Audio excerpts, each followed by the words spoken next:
नमस्कार, स्वागत है आप सभी का हमारे YouTube चैनल पर। मेरा नाम है जितेंद्र और मैं लेकर आया हूं आपके लिए आज का दी हिंदू अखबार का विश्लेषण। आज दिन है बुधवार और डेट है सितंबर 6, 2023।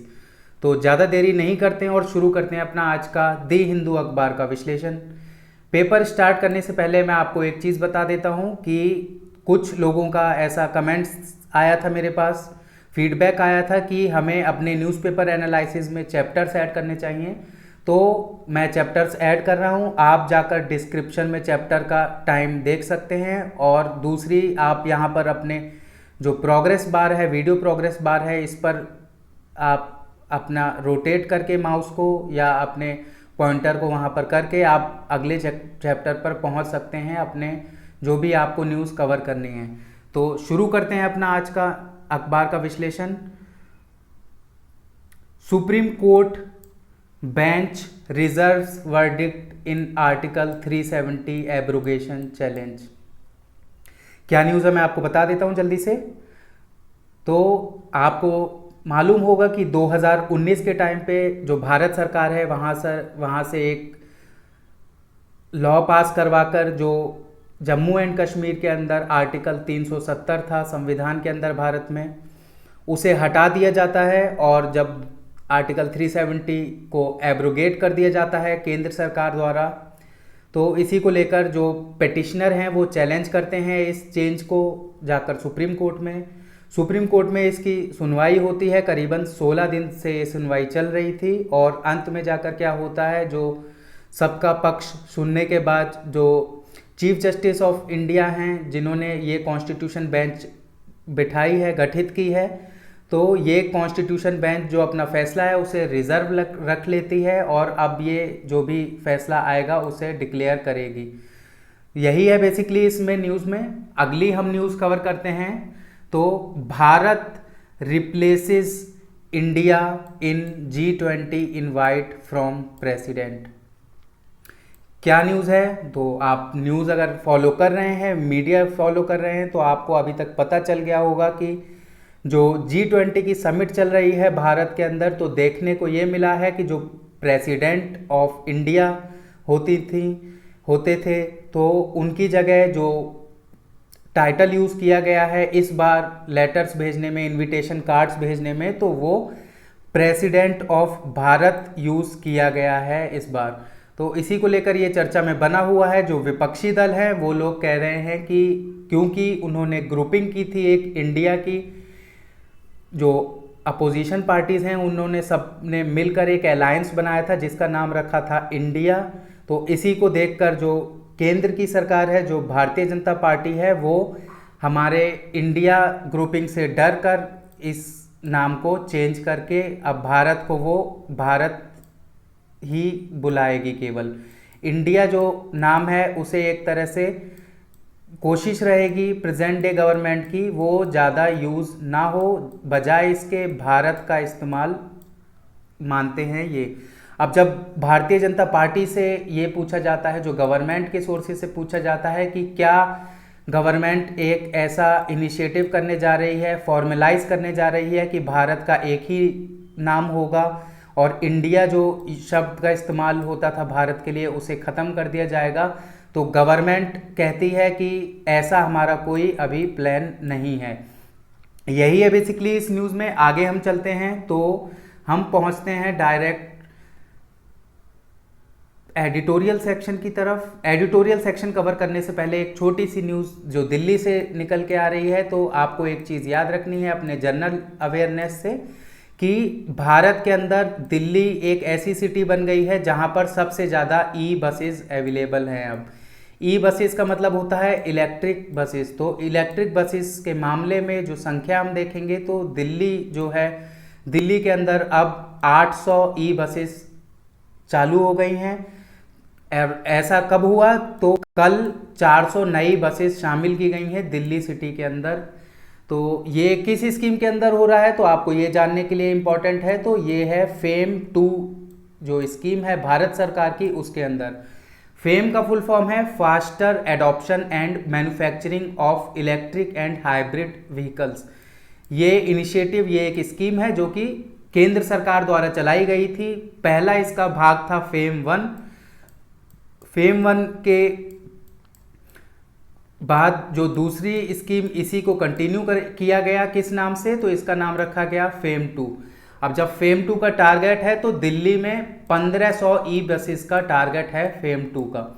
यही है बेसिकली इसमें न्यूज़ में। तो आपको याद रखना है कि दिल्ली भारत के अंदर ऐसी सिटी बन गई है जहां सबसे ज़्यादा ई बसेस अवेलेबल हैं, जो कि नंबर हो गया है 800 बसेस। अब ई बसेस जो हैं वो दिल्ली के अंदर आपको मिलेंगी चलती हुई रोडों पे। आगे हम चलते हैं तो हम स्टेट सेक्शन से एक न्यूज़ कवर करने जा रहे हैं। Kerala high court seeks to explore carrying capacity of hill stations. क्या है न्यूज़, मैं आपको बता देता हूं। तो क्या हुआ था, सुप्रीम कोर्ट ऑफ इंडिया ने एक आर्गुमेंट रखा था, केंद्र सरकार के लिए एक सवाल खड़ा किया था सुप्रीम कोर्ट ऑफ इंडिया ने कि क्या केंद्र सरकार एक एक्सपर्ट कमेटी बनाएगी, और किस चीज़ के लिए एक्सपर्ट कमेटी बनाने के लिए कहा था सुप्रीम कोर्ट ने।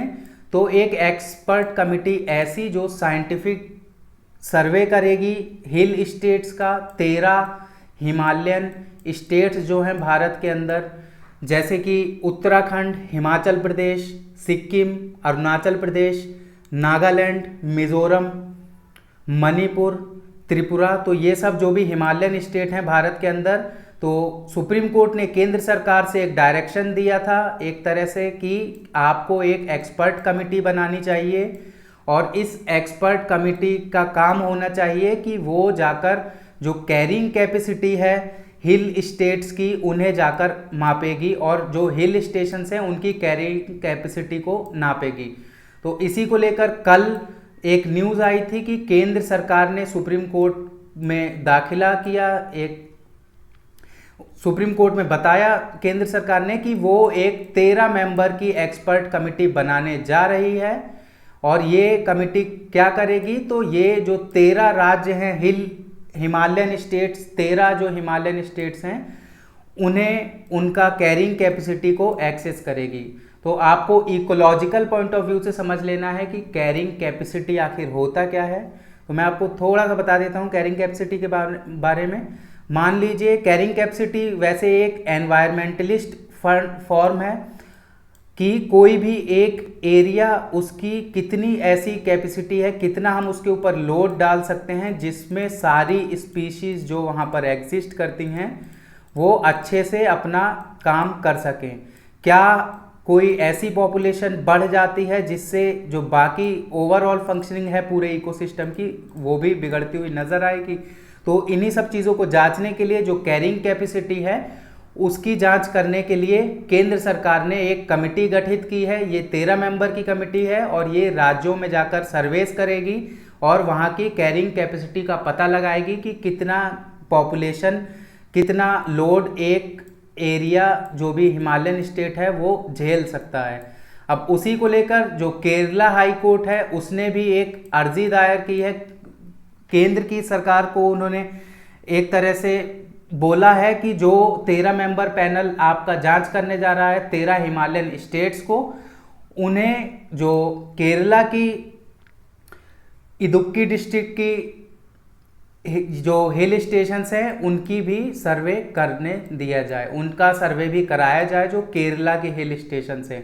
क्यों ऐसा है, क्योंकि जो कलेक्टर थी केरला की तो उन्होंने केरला हाई कोर्ट में एक अर्जी दायर की कि जो भी यूनियन ये सर्वे कराने जा रहा है वो केरला के अंदर भी कराया जाए। केरला की इदुक्की डिस्ट्रिक्ट की डिस्ट्रिक्ट कलेक्टर थी ये शीभा जॉर्ज, तो इन्होंने कोर्ट में जाकर बताया था कि 326 लैंड एनक्रोचमेंट के मामले मन्नार डिस्ट्रिक्ट के अंदर देखे गए हैं केरला में। तो उन्हें क्या करना चाहिए, उन्हें जो केंद्र है उससे एक डायरेक्शन के तहत ये पता लगाना चाहिए, सर्वे कराना चाहिए कि जो केरला स्टेट है वहाँ के जो हिल स्टेशंस हैं उनकी क्या कैरिंग कैपेसिटी है।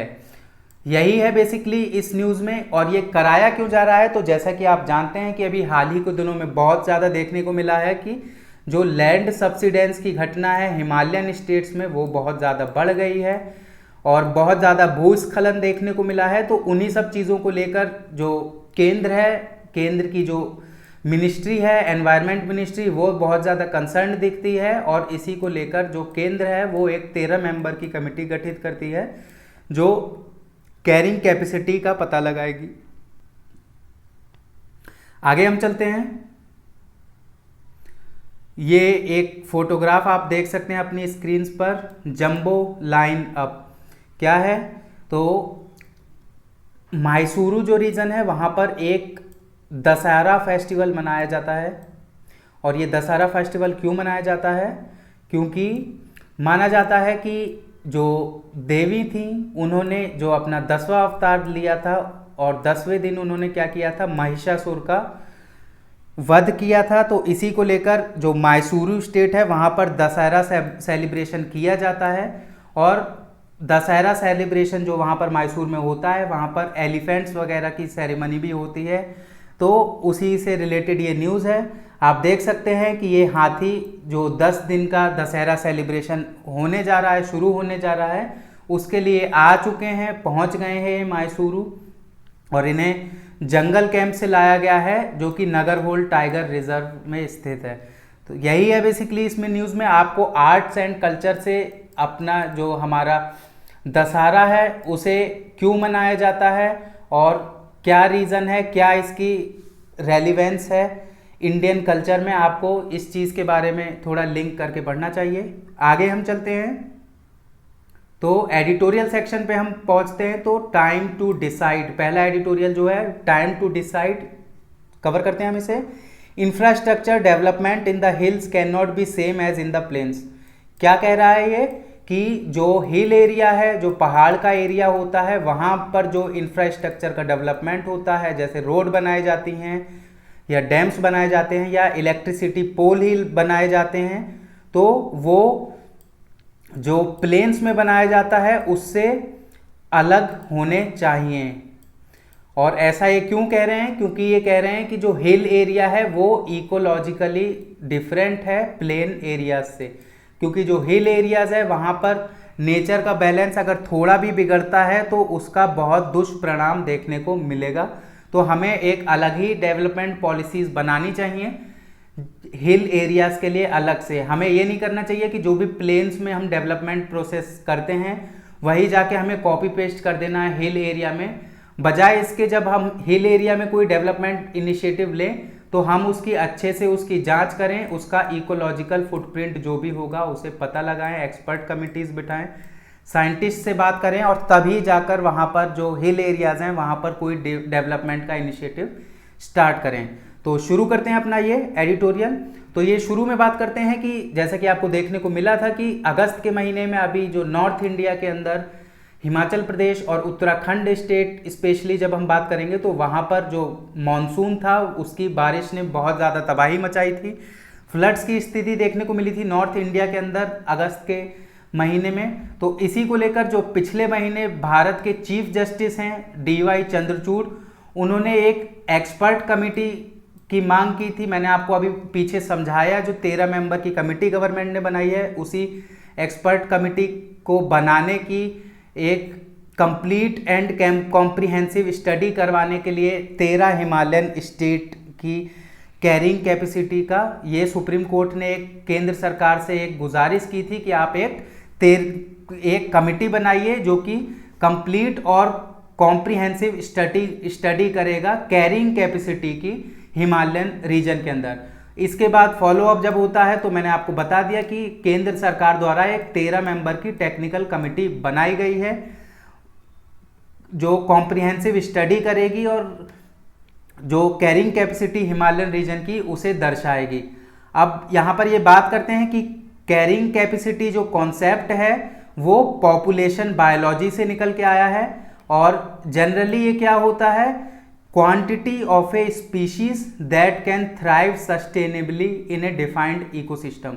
अब कितनी स्पीशीज एक साथ को एग्जिस्ट कर सकती हैं एक पर्टिकुलर इकोसिस्टम में, तो ये एक तरह से कैरिंग जो हमारा पॉपुलेशन बायोलॉजी है उसका टर्म है कैरिंग कैपेसिटी।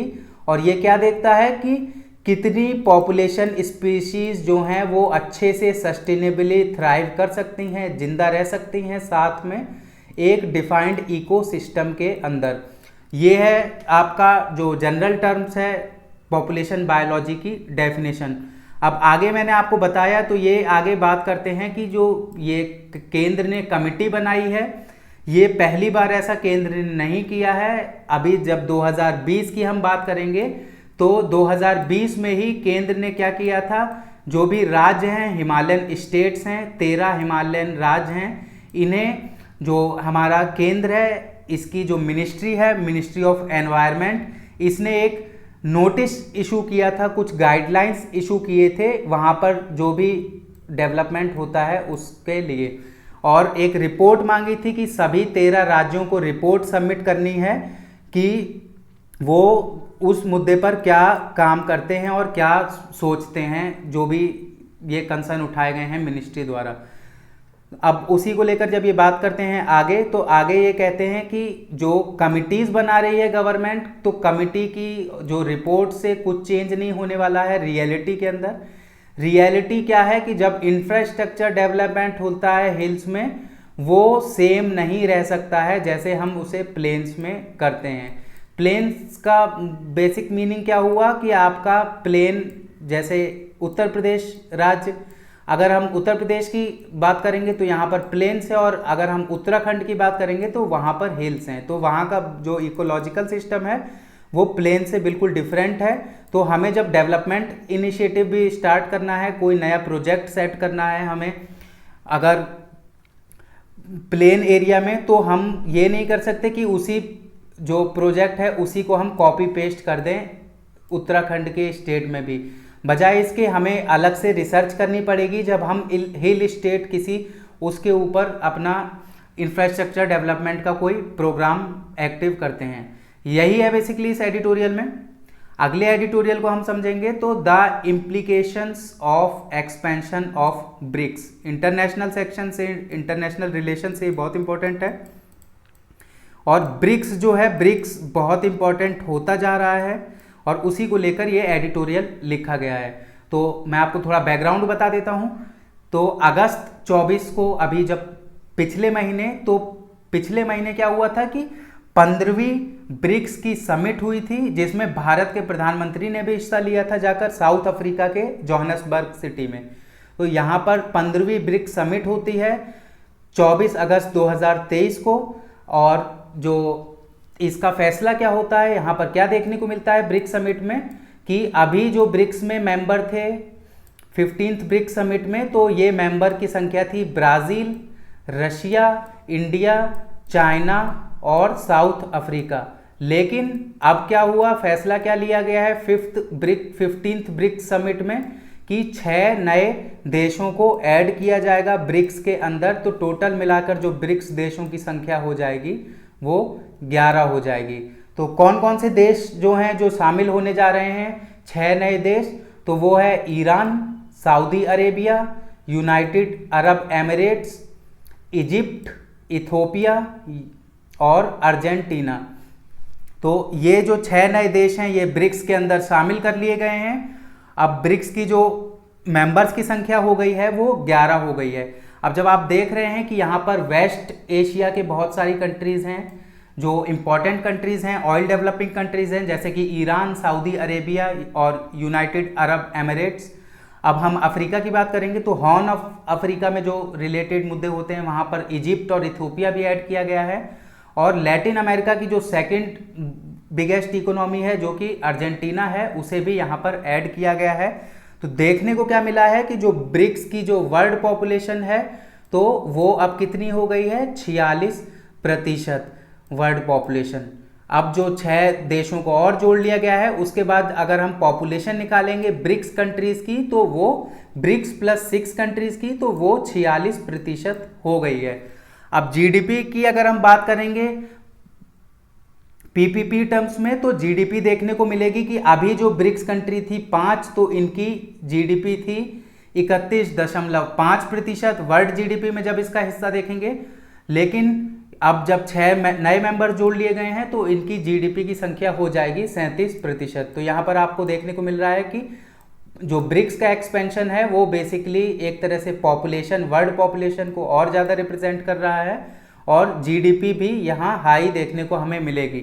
अब आगे ये बात करते हैं कि मेजर सेक्टर्स जो ऐड हो गए हैं। एनर्जी सेक्टर आप जानते हैं सबसे मेजर सेक्टर है, क्योंकि जो मॉडर्न वर्ल्ड है वो एनर्जी के बिना एक दिन भी चल नहीं सकता। तो यहाँ पर हमें क्या देखने को मिला है कि जो ब्रिक्स के ऑलरेडी मेंबर थे वो जब हमारा ऑयल प्रोडक्शन की बात करते हैं तो ग्लोबल आउटपुट देते थे, 20% ऑफ ग्लोबल आउटपुट यहाँ से मिलता था ब्रिक्स मेंबर, जो ब्राज़ील, रसिया, इंडिया, चाइना और साउथ अफ्रीका इनके मेंबर्स को मिला के। लेकिन अब जब 6 नए देशों को जोड़ लिया गया है तो 42% तक हमें जो ग्लोबल आउटपुट होगा ऑयल प्रोडक्शन का ग्लोबल, वो देखने को मिलेगा। तो इसका मतलब यही होगा कि जो वर्ल्ड में टोटल तेल का उत्पादन हो रहा है, कच्चे तेल का उत्पादन हो रहा है, प्रोडक्शन हो रहा है, तो ब्रिक्स प्लस 6 जो कंट्रीज हैं ये 42% इस पे शेयर होल्ड करेंगी।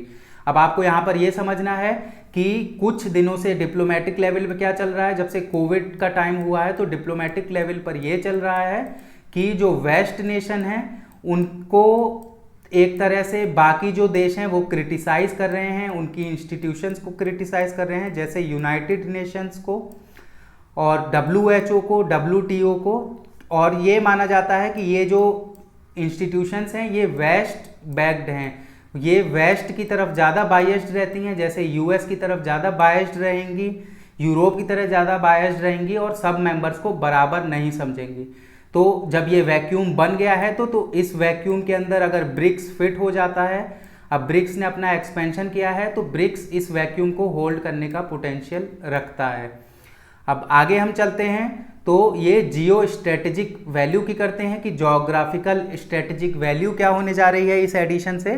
तो मैंने आपको बता दिया जो सऊदी अरेबिया है, तो सऊदी अरेबिया को जब ऐड कर लिया गया है तो आपको देखने को मिलेगा यहाँ पे कि जो 35% सऊदी अरेबिया का तेल है, तेल का उत्पाद है, वो कहाँ पर जाता है, वो चाइना और इंडिया की मार्केट में आता है। 35% सऊदी अरेबिया का ऑयल जो प्रोडक्शन है वो चाइना और इंडिया यूज़ करता है।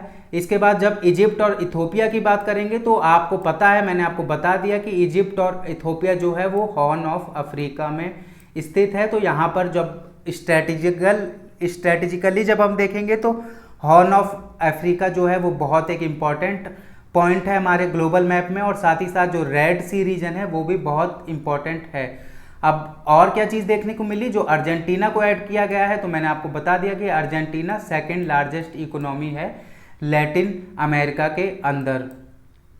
अब आगे जब हम बात करते हैं तो ये कहते हैं कि जब जोहान्सबर्ग डिक्लेरेशन हुआ है, अभी 2023 में जो डिक्लेरेशन हुआ है, तो इसमें बहुत सारे ऐसे मुद्दे हैं जो इंट्रा ब्रिक्स कोऑपरेशन की बात करते हैं, जिन पर फैसले लिए गए हैं। इंट्रा ब्रिक्स कॉरपोरेशन का मतलब कि जो ब्रिक्स के अंदर की जो संस्थान है, इसके अंदर क्या क्या बदलाव करने चाहिए, क्या क्या नई चीज़ें इनिशिएट करनी चाहिए, तो इन सब के ऊपर ज़्यादा चर्चा हुई है यहाँ पर।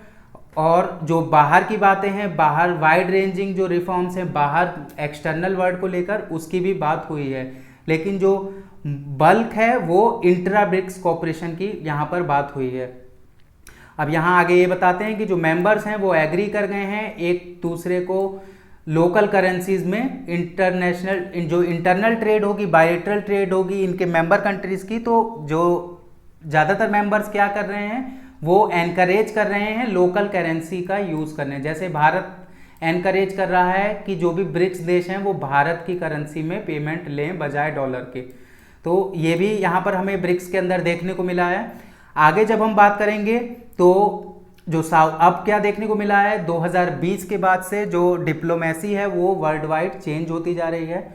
सऊदी अरेबिया जो कि ईरान का बहुत दुश्मन माना जाता था, कतर का दुश्मन माना जाता था, तो इन एक तरह से जब कतर के साथ इसका ब्लॉकेड ख़त्म हो चुका है सऊदी अरेबिया का टॉक्स के थ्रू, और जो ईरान है तो ईरान के साथ भी इनकी वार्ता चालू हो गई है सऊदी अरेबिया की, जो कि कट्टर राइवलरी माने जाते थे। अब इससे आपको एक चीज़ पता चलेगा कि जो ग्लोबल डिप्लोमेसी का एजेंडा है वो कोविड-19 के बाद से चेंज होता जा रहा है, आपको दिखेगा एकदम क्लियरली। इसके बाद जब ईरान की बात करते हैं तो ईरान को जब ब्रिक्स में एंटर करवा लिया गया है तो हमारा जो भारत का क्या रिलेटेड है, तो चाहबार पोर्ट जो भारत ने बनवाया है ईरान में, तो ये हमारे नॉर्थ साउथ मूवमेंट को बहुत अच्छा कर देगा। नॉर्थ साउथ कनेक्टिविटी जो भारत की मिडिल एशिया के साथ कनेक्टिविटी है उसे बढ़ा देगा, सेंट्रल एशिया के साथ जो कनेक्टिविटी है उसे बढ़ा देगा नॉर्थ साउथ कॉरिडोर जो है। तो यहाँ पर चाहबार पोर्ट भारत के लिए बहुत इंपॉर्टेंट है। और ईरान जब आपने देखा कि वो ऐड हो गया है ब्रिक्स के अंदर, तो ये एक टर्निंग पॉइंट होने जा रहा है वर्ल्ड डिप्लोमेसी के अंदर। यही है बेसिकली इस एडिटोरियल में। आगे हम चलते हैं तो ओपिनियन सेक्शन से डिकोडिंग द न्याय संहिता बिल क्या है मैं आपको बता देता हूं। अभी जब मॉनसून सत्र चालू था पार्लियामेंट का, तो वहां पर जो प्रेजेंट डे गवर्नमेंट है वो एक 3 बिलों का सेट लेकर आती है जो कि हमारे इंडियन पीनल बिल्स होने जा रहे हैं, नए इंडियन पीनल बिल्स हो जा रहे हैं। जो हमारा इंडियन एविडेंस एक्ट है, Indian IPC, Indian penal code जो है, और कोड ऑफ क्रिमिनल प्रोसीजर है, इन तीनों को रिप्लेस करके नए बिल्स लाए जाएंगे अब भारत के अंदर। तो ये उसी से रिलेटेड एक ओपिनियन सेक्शन लिखा गया है। अब ये बात करते हैं कि जो ऐसा बिल इंट्रोड्यूस करके जो भारत की सरकार है इसने अपनी जो प्रीरोगेटिव पावर्स है वो अच्छे से इस्तेमाल की है। पहले की गवर्नमेंट क्या करती थी कि वो बचती थी जो कॉलोनियल एरा से, जैसे कि जो ब्रिटिश टाइम से हमारे अंदर लॉस, हमारे यहाँ लॉस चल रहे थे क्रिमिनल लॉस, उन्हें चेंज करने से बचती थी प्रीवियस रिजाइम्स। लेकिन जो भारतीय जनता पार्टी है इसने एक अच्छा फैसला लिया है कि ये इस मुद्दे पर बात कर रही है और ये नए बिल्स लेकर आने जा रही है। अब ये थोड़ा सा डिफरेंस बताते हैं सब्सटेंटिव लॉज में और प्रोसीजरल लॉज में। तो यहाँ पर जब ये बिल्स आए हैं तो यहाँ पर 2 चीज़ें हमें देखने को मिलेगी, 2 चीज़ों में हमें चेंज देखने को मिलेगा। एक तो पहला होगा सब्सटेंटिव लॉज के अंदर चेंज होगा। तो ये क्या लॉज होते हैं, ये गवर्न करते हैं कि लोग कैसे बिहेव करें किसी सोसाइटी के अंदर। दूसरा है प्रोसीजरल लॉज। तो ये जो प्रोसीजर लॉज हैं ये बताते हैं एडमिनिस्ट्रेटिव एजेंसी को, जैसे कि पुलिस है तो उसे बताते हैं कि स्टेप बाय स्टेप आपको किसी भी क्राइम पर कैसे फैसले लेने हैं, क्या लॉज हैं, तो ये बताते हैं जो प्रोसीजरल लॉज होते हैं। और जो सब्सटेंटिव लॉज होते हैं तो मैंने आपको बता दिया कि ये जो लोग हैं उन्हें कैसे बिहेव करना है ये बताते हैं कि कौन सा एक्ट क्रिमिनल होगा, कौन सा एक्ट क्रिमिनल नहीं होगा। तो ये सब्सटेंटिव लॉज के अंदर आएगा। अगर कोई ब्रीच होता है, जो ऑफेंस होता है, अगर ऑफेंस पाया जाता है सब्सटेंटिव लॉज में किसी भी पर्टिकुलर इंडिविजुअल द्वारा, तो जब उसे अरेस्ट किया जाएगा तो प्रोसीजरल लॉज क्या क्या फॉलो किए जाएंगे ये आपको प्रोसीजरल लॉज में मिलेगा। इसके बाद हम जब आज ये ओपिनियन सेक्शन कवर कर रहे हैं तो हम भारतीय न्याय संहिता बिल को कवर करने जा रहे हैं। बस अब शुरू करते हैं। तो ये शुरू में कहते हैं कि पार्टिसिपेशन फ्रॉम द पीपल। तो जो कॉलोनियल पीनल लॉज थे मैंने आपको बता दिया कि ये जो हमारे भारत के अंदर अभी आईपीसी, इंडियन पेनल कोड जिसे हम कहते हैं, सीआरपीसी, क्रिमिनल प्रोसीजर कोड जिसे हम कहते हैं, और इंडियन एविडेंस एक्ट, तो ये बेसिकली अगर हम जनरली कंसिडर करें तो ये अंग्रेज़ों के टाइम से ही एकदम लागू हैं और इनमें थोड़े बहुत अमेंडमेंट किए जाते रहे हैं। सुप्रीम कोर्ट द्वारा भी बहुत सारे अमेंडमेंट करवाए गए हैं, लेकिन इन ऑल जब हम देखेंगे तो ये एक तरह से ब्रिटिश ईरा के लॉज भारत के अंदर अभी तक बरकरार हैं। तो दिक्कत क्या थी ब्रिटिश ईरा के लॉज में कि वो पब्लिक का पार्टिसिपेशन की बात नहीं करते थे, वो बजाय थोपने पर बात करते थे, एक ऐसी सोसाइटी बनाने पर बात करते थे जो यूनिफॉर्म हो। तो अब यहाँ पर क्या देखने को मिला कि ये जो नए बिल्स लाए गए हैं तो यहाँ पर हमें क्या चाहिए कि यहाँ पब्लिक पार्टिसिपेशन होना चाहिए, जिन्हें गवर्न करने किया जा रहा है उनकी बात सुनी जानी चाहिए। ऐसा नहीं करना चाहिए कि जैसे पहले अंग्रेज़ों ने किया था उसी प्रकार आज की गवर्नमेंट भी करे कि जो गवर्न होने वाले हैं इस लॉ से उसकी ही बात को इग्नोर कर दिया जाए। आगे ये बात करते हैं तो एक दो एग्जाम्पल के साथ ये समझाते हैं कि कैसे परसेप्शन चेंज होता है सोसाइटी के अंदर टाइम के साथ। जैसे मैं आपको, इन्होंने एक एग्जाम्पल से बताया तो मैं आपको इजीली बताता हूँ। पहले जो सुसाइड होती थी, अटेम्प्ट टू सुसाइड होता था, उसे एक क्रिमिनल ऑफेंस माना जाता था और उसमें सजा भी सुनाई जाती थी। लेकिन उसके बाद क्या हुआ कि जो इंडियन पेनल कोड का सेक्शन 309 था, जो अटेम्प्ट टू सुसाइड को एक तरह से क्रिमिनल ऑफेंस बताता था, उसे मेंटल प्रॉब्लम बता दिया गया हेल्थ केयर एक्ट को पास करवा के 2017 में। मेंटल हेल्थ केयर एक्ट पास करवाया गया था 2017 में। तो इसे अब क्रिमिनल, जो सेक्शन 309 था अटेम्प्ट सुसाइड का, इसे चेंज करके इसके अंदर जो सजा के प्रावधान थे उसे एक तरह से चेंज करके, अमेंड करके, जब मेंटल हेल्थ केयर एक्ट 2017 लाया गया तो इसके अंदर इसे एक तरह से मेंटल इशू बता दिया गया। अब इसके बाद जब Joseph Shine versus Union of India case हुआ था सुप्रीम कोर्ट के अंदर, तो सुप्रीम कोर्ट ने जो एडल्ट्री सेक्शन था, सेक्शन 497 उसे स्ट्रक डाउन कर दिया था। हमें देखने को मिला था कि जो एडल्ट्री सेक्शन था 497 उसे स्ट्रक डाउन कर दिया गया था सुप्रीम कोर्ट द्वारा। तो ये बात करते हैं कि जब सोसाइटी चेंज होती है तो जो बिहेवियर और परसेप्शन होते हैं हमारे लॉज के बारे में, वो भी चेंज होते जाते हैं और टाइम के साथ हमें लॉज को और रिफॉर्म करने की ज़रूरत पड़ती रहती है। अब आगे जब हम चलते हैं तो ये जब बिल की बात करते हैं, वुमेन एंड चिल्ड्रन की जब बात करते हैं इस बिल के अंदर, तो सबसे पहले संविधान की बात करते हैं। तो संविधान में आर्टिकल 15 क्लॉज 3 हमारा जो है, जो कि फंडामेंटल राइट के अंदर आता है, तो ये कहता है special provision for women and children. और आर्टिकल 51A क्लॉज ई जो है, जो कि हमारा सिटीजन्स ड्यूटी के अंदर आता है, फंडामेंटल ड्यूटीज में, तो ये क्या कहता है, renounce practices derogatory to the dignity of women. तो ये दोनों जो हमारे संविधान के अंदर के आर्टिकल्स हैं, ये बात करते हैं विमेन और चिल्ड्रन की।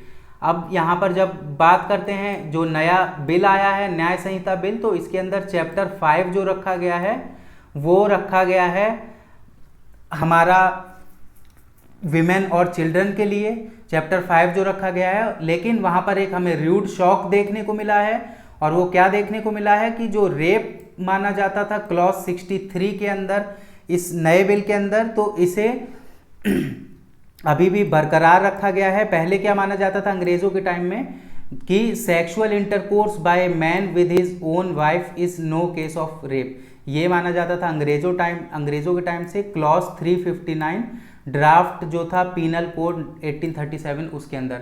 अब क्या देखने को मिला है कि इस चीज़ को रिटेन किया है गवर्नमेंट ने, इसे चेंज करने के बजाय इसे रिटेन्ड रखा है क्लॉज 63 के अंदर चैप्टर 5 में, जो न्याय संहिता बिल है उसके। तो इसमें क्या रखा है इन्होंने कि sexual intercourse between a man and his wife if the wife is above 18 is not a rape. तो आप न्यूज़ में सुनते हैं कि जो विमेन ऑर्गेनाइजेशन है वो मांग रखती हैं कि इस जो मैन एंड हिज वाइफ, जो हस्बैंड वाइफ के बीच में भी सेक्सुअल इंटरकोर्स है, उसमें भी अगर जबरदस्ती किसी के साथ ऐसा कुछ किया जा रहा है विमेन के साथ, तो उसे भी रेप की कैटेगरी में रखा जाए।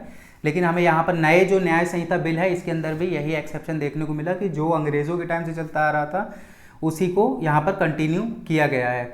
अब ये जब बच्चों की बात करते हैं तो हमारे पास 2015 में जो जुवेनाइल जस्टिस एक्ट आया था 2015 का, उसका सेक्शन 1 क्लॉज 4 क्या कहता था कि जो प्रोविजंस हैं इस एक्ट के वो सभी बच्चों के जितने भी मैटर हैं सब कंसर्निंग मैटर से अप्लाई होंगे। तो अब क्या देखने को मिला है कि ये एक तरह से एक्सेप्शन है। अब जो हमारा जुवेनाइल जस्टिस एक्ट 2015 है इसके अंदर हमें और प्रोसीजर्स मिल जाएंगे, किसी भी जो भी क्रिमिनल प्रोसीडिंग्स ऑन है किसी के खिलाफ, तो हमारा जो जुवेनाइल जस्टिस एक्ट है 2015 का, इसके अंदर हमें और भी प्रोविजंस मिल जाएंगे और ये सभी जितने भी चिल्ड्रन रिलेटेड मामले हैं सभी पर ये एक्ट करेगा, जुवेनाइल जस्टिस एक्ट ऑफ 2015। अब आगे ये बात करते हैं कि जो अब आगे को देखने को मिलेगा कि जब ये बिल आएगा इस पर डिबेट होगी, इस पर जो भी अमेंडमेंट्स होंगे, जो भी उठाए जाएंगे मुद्दे। तो ये बात करते हैं कि जो आर्टिकल 13 क्लॉज 2 है हमारे संविधान का, जो क्या कहता है, जो प्रोहिबिट करता है लॉज को अगेंस्ट फंडामेंटल राइट्स, कि कोई ऐसे लॉज नहीं होने चाहिए भारत के अंदर जो फंडामेंटल राइट्स को कर्ब करेंगे। तो देखने को यही मिलेगा कि जब इस बिल पर चर्चा होगी, इन बिलों पर डिटेल्ड चर्चा होगी, तब क्या ये हमारे फंडामेंटल राइट्स के साथ छेड़छाड़ करने की कोशिश होगी इनके बिल के अंदर। तो यही हमें अब आगे पता करना है। आगे चलते हैं हम। तो this was no unexpected feat for India 4x400 metre relay team. Relay race होती है जो, तो क्या हो रहा है कि वर्ल्ड चैंपियनशिप चल रही है बुदापेस्ट के अंदर।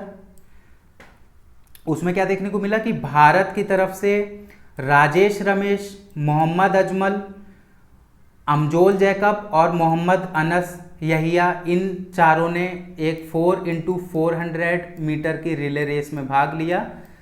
और जो पहला इनका हीट 1 थी, हीट 1 जिस चैलेंज को कहते हैं, ये क्वालिफाइंग राउंड्स था। हीट 1 में ये लोग क्वालिफाई कर जाते हैं और इसके बाद ये लोग फाइनल में चले जाते हैं। लेकिन फाइनल में क्या देखने को मिलता है, ये कोई मेडल अचीव नहीं कर पाते हैं। और अब ये इम्पॉर्टेंट क्यों है, तो आपको ये समझना है कि जो ये रिले रेस है 4x400 मीटर की, यहाँ पर किसका कब्जा बना होता है, तो ये यूएस के खिलाड़ी, जमैका के खिलाड़ी और यूके के खिलाड़ियों का यहाँ पर कब्जा रहता है हर वक्त। लेकिन देखने को मिला कि इस रेस में जो ये मैंने आपको नाम बताया, इन लोगों ने जो 4x400 मीटर की रेस हुई है, रिले रेस, इसमें इन्होंने भारत का जो पिछला प्रीवियस रिकॉर्ड था उसे ब्रेक कर दिया है और जो रेस है उसे 2 मिनट 59.05 सेकंड्स के अंदर ख़त्म करके दिखाया है। ये एक नया रिकॉर्ड बना दिया है इन लोगों ने। भारत का जो रिकॉर्ड है रिले रेस में 4x400 मीटर की, तो यही था इस न्यूज़ में। मैंने आपको बता दिया कि फाइनल में ये कोई मेडल नहीं ला पाए। आगे हम चलते हैं, टेक्स्ट एंड कंटेक्स्ट सेक्शन पे हम पहुंचते हैं। तो laws governing of forest of the north east, क्या क्या क्वेश्चन ये हम कवर करेंगे, तो आप देख ले थोड़ा हमारे साथ। Why did Mizoram assembly pass a resolution against the forest conservation amendment act 2023? Why is the forest conservation act not applicable in Nagaland? What are the special constitutional provisions for Nagaland and Mizoram? तो हम आपको बता देते हैं। तो क्या हुआ है कि अभी हाल ही के दिनों में जब मॉनसून में पार्लियामेंट का सेशन चल रहा था, मॉनसून सेशन पार्लियामेंट का, तो वहाँ पर एक फॉरेस्ट कंजर्वेशन अमेंडमेंट एक्ट 2023 पास करवाया गया। और ये किसे अमेंड कर रहा है, तो ये फॉरेस्ट कंजर्वेशन एक्ट 1980 को अमेंड कर रहा है। फॉरेस्ट कंजर्वेशन एक्ट 1980 को ये अमेंड कर रहा है ये।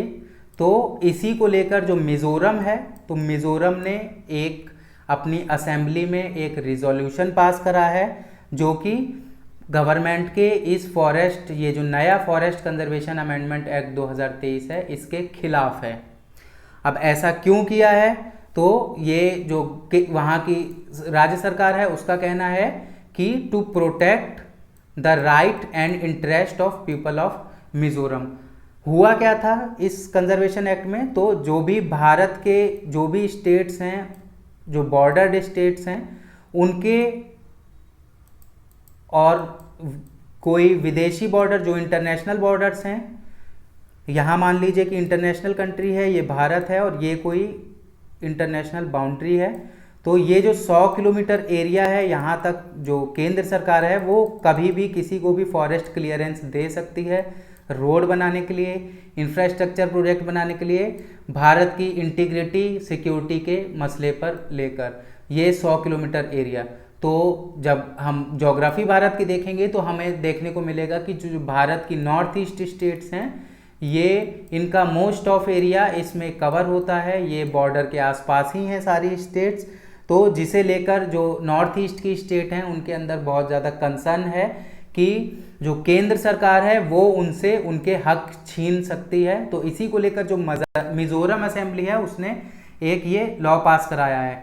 अब आपको एक चीज़ जो बहुत ध्यान से याद रखनी है वो ये याद रखनी है कि जितनी भी हमारी नॉर्थ ईस्ट स्टेट्स हैं ये स्पेशल कैटेगरी स्टेट हैं, और अगर आप आर्टिकल्स उठाएंगे आर्टिकल 371 ए अगर मैं एग्जाम्पल लूँ तो वहाँ पर आपको नागालैंड का जो भी स्पेशल प्रोविज़न है वो आपको देखने को मिलेगा। तो आपको करना क्या है, अपनी पॉलिटी की बुक्स में सीक्वेंस वाइज 371 ए, 371 बी, 371 सी, इन सारे आर्टिकल्स को गो थ्रू करना है। इसी में आपको नागालैंड भी मिलेगा, आपको मिजोरम भी मिलेगा। अब होता क्या है, क्या स्पेशल प्रोविज़न दिया गया है स्टेट्स को, तो इनका स्पेशल प्रोविज़न ये है कि अगर केंद्र की तरफ से कोई भी अगर लॉ पास होता है तो वो स्टेट में डायरेक्टली अप्लाई नहीं होगा। जो भी ये स्पेशल स्टेट्स हैं इनके अंदर वो डायरेक्टली अप्लाई नहीं होगा।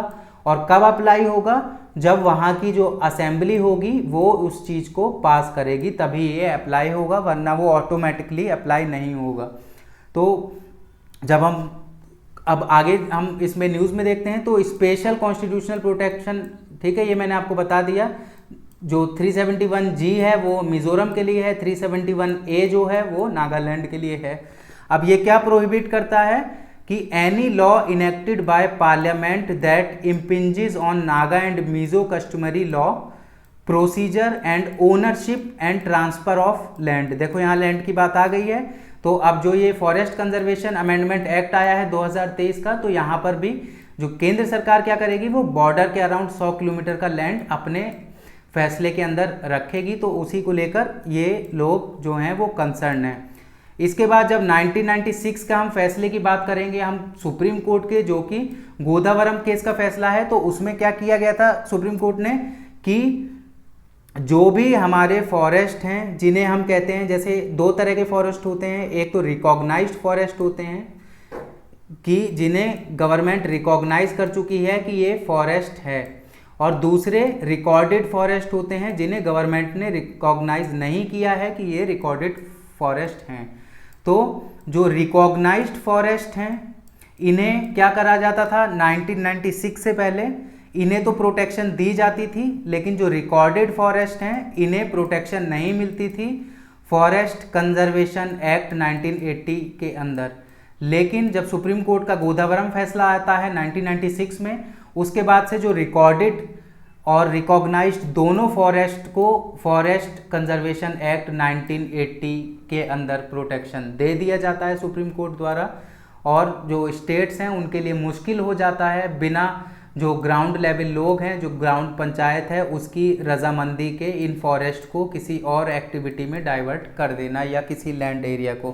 तो अब आप समझ चुके होंगे कि जो गोदावरम केस का फैसला था तो वो बेसिकली सुप्रीम कोर्ट ने एक तरह से आप कंसर्न जारी किया था कि जो फॉरेस्ट हैं वो ज़रूरी नहीं कि जो रिकॉग्नाइज्ड फॉरेस्ट हैं उन्हीं का हम प्रोटेक्शन करेंगे, हम जो रिकॉर्डेड फॉरेस्ट हैं उनका भी प्रोटेक्शन करेंगे इन लॉज के तहत।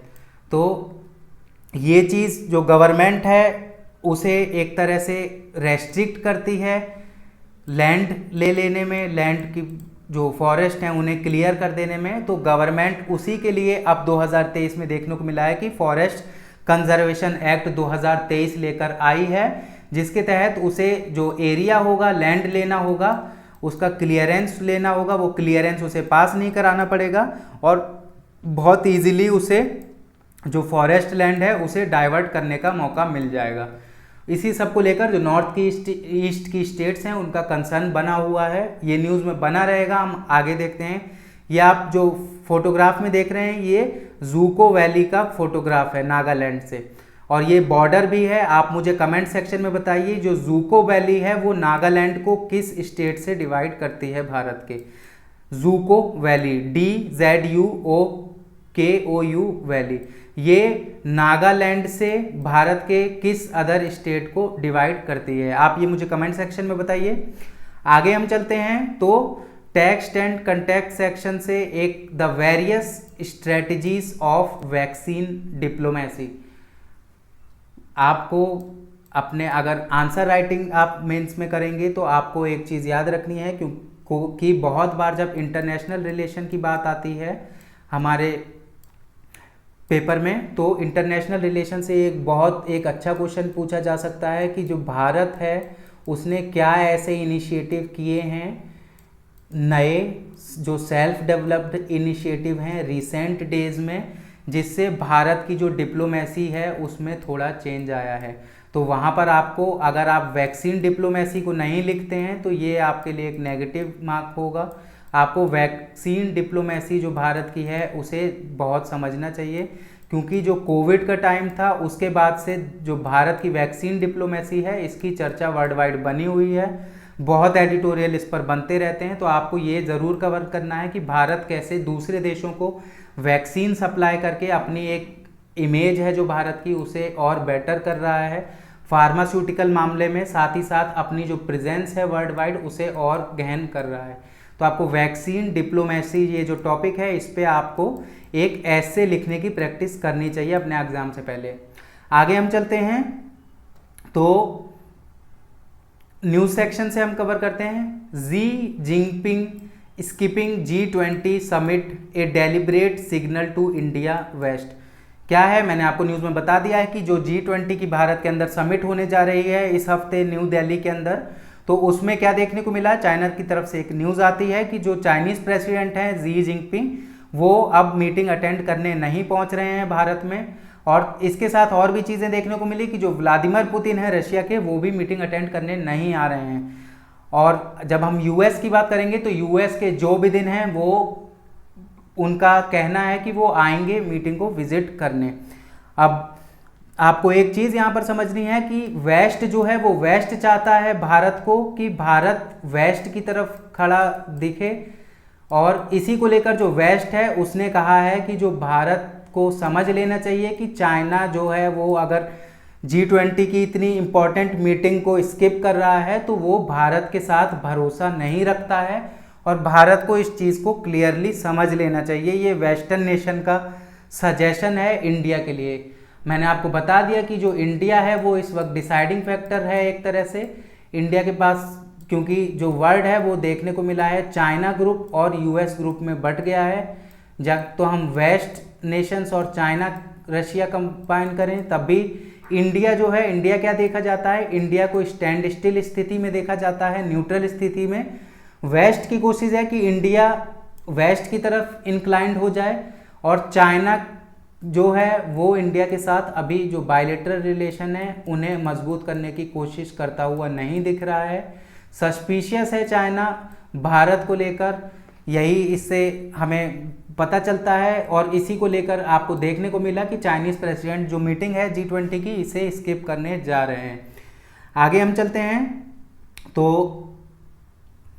Aditya L1 in second action by struck, Aditya L1 enters new orbit. तो क्या है न्यूज़ में, आदित्य L1, जैसा कि मैंने आपको, आप अगर हमारे न्यूज़पेपर कवर कर रहे हैं तो मैं रोज़ बता रहा हूं अभी पिछले कुछ दिनों से आदित्य L1 मिशन के बारे में। तो मैं आपको जो नए दर्शक हैं उनके लिए थोड़ा सा जल्दी ब्रीफली बता देता हूं। तो भारत की जो स्पेस एजेंसी है इसरो, इसने एक पोलर सैटेलाइट लॉन्च व्हीकल से, जिसका नाम दिया गया C57, तो polar satellite launch vehicle C57 को लॉन्च किया श्रीहरिकोटा से। और इसमें क्या पेलोड था, तो हमारा एक स्पेसक्राफ्ट था जिसका नाम था आदित्य L1। आदित्य L1 क्या है, तो आप समझ लें, आदित्य L1 एक स्पेसक्राफ्ट है जो कि लैग्रेंज 1 पॉइंट की जर्नी पर जा रहा है। क्या है लैग्रेंज 1 पॉइंट, तो यहाँ पर आप मेरे साथ पेन पर देखें तो ये अगर आप सन को मानते हैं और ये मानते हैं कि ये अर्थ है, तो अर्थ की जो ग्रेविटी है वो अंदर की तरफ किसी भी ऑब्जेक्ट को खींचेगी, और सन की जो ग्रेविटी है वो अपनी तरफ किसी ऑब्जेक्ट को खींचेगी। तो ये L1 पॉइंट अर्थ और सन के बीच में एक ऐसा पॉइंट है जहाँ पे ये जो दोनों ग्रेविटी हैं वो एक दोनों को इक्वल कर देंगी। तो यहाँ पर हमारा जो आदित्य L1 हमारा स्पेसक्राफ्ट है वो जाकर होवर कर सकेगा बहुत इजीली इस लैग्रेंज 1 पॉइंट पे। ये कितनी दूर है पृथ्वी से, तो ये पृथ्वी से 1.5 मिलियन किलोमीटर दूर है। ऐसे और भी पॉइंट हैं, तो हाँ ऐसे और भी पॉइंट हैं जैसे कि L2, L3, L4 और L5 पॉइंट्स। अब आपको जो जानना है वो ये जानना है कि जब यहाँ से लॉन्च किया गया तो अब जो मैनोवर होता है, मैनोवर का मतलब होता है अपनी ऑर्बिट को चेंज करना, अपनी स्पीड का डायरेक्शन चेंज करके। तो क्या होता है कि जब लॉन्च किया जाता है तो सबसे पहले स्पेस में पहुंचता है, स्पेस में अर्थ के अराउंड ये घूमना चालू करता है। उसके बाद ये अपनी थोड़ी थोड़ी जो इसकी मैनोवर है, अपनी जो ऑर्बिट है उसे और बड़ा करता है अगले राउंड में। और अब ये सेकंड अर्थ मैनोवर इसने कंप्लीट किया है, इसमें अपने ऑर्बिट को इसने और बड़ा कर दिया है। इसके बाद ये 2 मैनोवर और करेगा, 2 बार अपनी ऑर्बिट को और बड़ा करेगा और फिर 11 महीने की अपनी जर्नी जो इसकी है होने जा रही है L1 पॉइंट पर पहुंचने की, उस पर ये अपनी 11 महीने की जर्नी को स्टार्ट कर देगा। इसके बाद जब ये L1 पॉइंट पे पहुंचेगा तो यहाँ पर ये अपनी इंजन स्पीड के थ्रू अपने आप को बैलेंस करेगा और वहाँ पर अनइवन जो ऑर्बिट करने की कोशिश करेगा। क्या L1 मिशन, जो आदित्य L1 मिशन है, तो ये जो हमारा सोलर रीजन है, सोलर का हेलो रीजन है, इसे स्टडी करेगा। साथ ही साथ सोलर फ्लेयर्स को, सोलर स्टॉर्म को स्टडी करेगा, कोरोना को सोलर की स्टडी करेगा और जो हमारा स्पेस वेदर है जो कि सन से इफेक्टेड होता है उसे पढ़ेगा, उसकी जो डाटा है उसे कलेक्ट करेगा। इसके अंदर इंस्ट्रूमेंट्स फिट हैं, कैमरास फिट हैं जो कि सूरज की फोटोज भी यहाँ शेयर करेगा हमारे साथ, इसरो के साथ। यही है बेसिकली। आगे हम चलते हैं तो हम पहुंचते हैं वर्ड सेक्शन में। वर्ड सेक्शन से एक न्यूज जो आ रही है निकलकर, तो नॉर्थ कोरिया के जो किम है,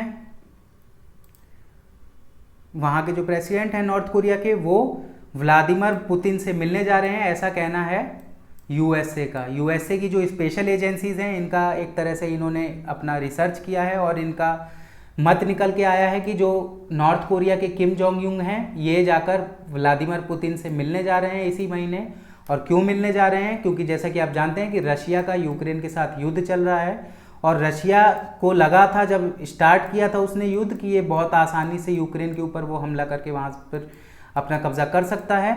लेकिन अब जब बहुत दिन हो गए हैं और यूक्रेन ने एक स्टिफ रेजिस्टेंस पेश किया रशिया के खिलाफ, तो रशिया जो है वो मिलिट्री इक्विपमेंट्स खरीदने की बात कर रहा है नॉर्थ कोरिया के साथ। तो ये एक इंटरनल न्यूज़ निकल के आ रही है कि जो किम जोंग यूंग है वो पुतिन का साथ देने जा रहे हैं यूक्रेन वॉर के अंदर। तो यही था इसमें। आगे एक और न्यूज़ है, तो म्यांमार से न्यूज़ है ये। तो Myanmar won't be allowed to lead ASEAN in 2026 in blow to generals. क्या है? तो जैसा कि कोविड का जब लॉकडाउन था भारत के अंदर, उसके बाद क्या देखने को मिला कि म्यांमार से एक न्यूज़ आती है कि म्यांमार में जो डेमोक्रेटिक गवर्नमेंट थी सू यू किंग की, तो उन्हें क्या किया गया, उन्हें मिलिट्री ने, वहाँ की जो म्यांमार की मिलिट्री थी उसने उन्हें अरेस्ट कर लिया, जो गवर्नमेंट ऑफिशियल्स थे उन्हें अरेस्ट कर लिया गया और वहाँ पर डिक्टेटरशिप या मिलिट्री रूल अप्लाई करा दिया गया, जनरल रूल जिसे हम कहते हैं, जनरल्स का रूल। तो इसी को लेकर जो एशियान नेशन है इन्होंने इस चीज़ पर बहुत ज़्यादा प्रोटेस्ट जाहिर किया म्यांमार के साथ कि जो एशियान ग्रुप है वो डेमोक्रेटिक पॉलिसीज़ को बहुत ज़्यादा वो करता है, तात्पर्य देता है और म्यांमार को वो तब तक के लिए मेंबर नहीं मानता है जब तक वहाँ पर दोबारा से डेमोक्रेटिक इंस्टीट्यूशन ना सेटअप हो जाए।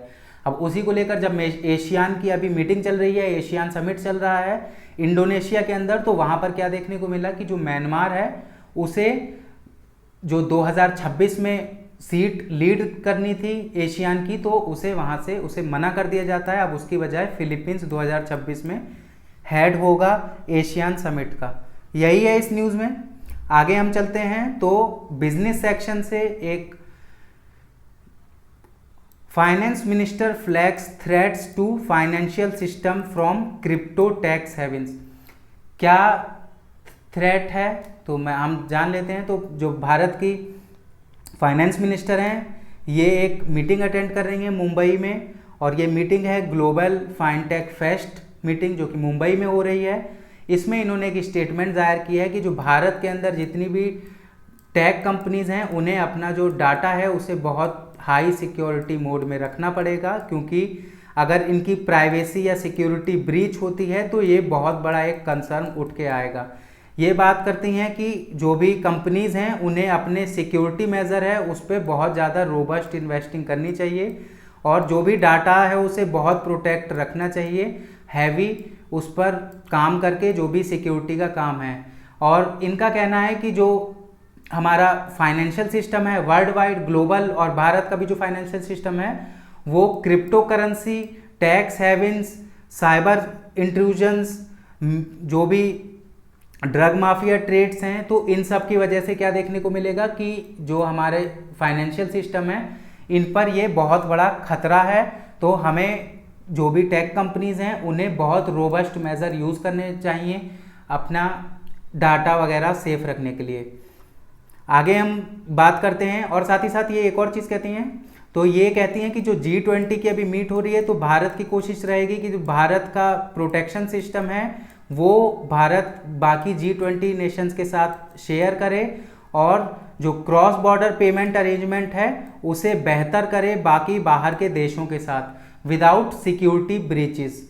जो फाइनेंशियल सिस्टम के ब्रीचेस होते हैं इन्हें ख़त्म करने के लिए G20 और जो बाकी देश हैं उन्हें साथ में भारत के साथ काम करना चाहिए। परचेजिंग मैनेजर इंडेक्स से तो August services purchasing manager index shows momentum sustaining tad slower. क्या है परचेजिंग मैनेजर इंडेक्स? तो S&P ग्लोबल इंडिया सर्विसेज की एक इंडेक्स निकाली जाती है जिसका नाम है परचेजिंग मैनेजर्स इंडेक्स। ये सर्विस सेक्टर की साथ ही साथ जो हमारा इंडस्ट्रियल सेक्टर है दोनों की ग्रोथ, जो आउटपुट ग्रोथ है उसे बताती है। तो क्या देखने को मिला है कि जो ग्रोथ है वो एक तरह से भारत की एवरेज है। जुलाई के महीने में देखने को मिला था कि 62.3% की ग्रोथ थी, लेकिन जो अब घट गई है और 60.1% पे आकर रुक गई है, जो हमारे अगस्त के महीने का डाटा निकल के आता है। ये बेसिकली बात कर रहे हैं कि जो भारत के अंदर से सर्विस सेक्टर है उसकी ग्रोथ अच्छी हो रही है और जो आउटपुट सेक्टर है, जो भारत का आउटपुट सेक्टर है, जो इंडस्ट्रियल सेक्टर है उसकी ग्रोथ भी अच्छी है। आगे बात करते हैं जो प्राइसेस हैं और ये एक और चीज़ कहते हैं कि जो एम्प्लॉयमेंट है, हायरिंग है, वो भी अभी भारत के अंदर 6 साल में सबसे स्ट्रॉन्गेस्ट फेज पर चल रहा है। जो प्राइवेट इन्वेस्टमेंट हैं वो कम है अभी भी भारत के अंदर और जो प्राइस गेन्स हैं भारत के अंदर वो बढ़ रहे हैं। इन्होंने बात की जो प्राइस गेन्स की बात है, price charge for Indian service वो 6 साल में क्या हो रही है, बढ़ रही है। मतलब क्या है कि जो भारत से इंडिया सर्विसेज एक्सपोर्ट करता है उसकी वैल्यू बढ़ती जा रही है वर्ल्ड वाइड। अब ये आगे बात करते हैं, अगर दोनों सेक्टर्स को हम मैन्युफैक्चरिंग सेक्टर को और सर्विस सेक्टर को अगर हम साथ में देखेंगे तो माइल्ड स्लो डाउन देखने को मिलता है हमें प्राइवेट सेक्टर की एक्टिविटी में जो ग्रोथ करती हैं भारत के अंदर अगस्त के महीने में। अब जब परचेजिंग मैनेजर इंडेक्स का आउटपुट देखेंगे तो ये जो अगस्त में है वो 60.9 है और जुलाई में इसका आंकड़ा था 61.9। आज के न्यूज़पेपर में बस इतना ही। कैसा लगा आपको आज का हमारा एनालिसिस, हमें कमेंट सेक्शन में बताइए। आज के लिए इतना ही, धन्यवाद।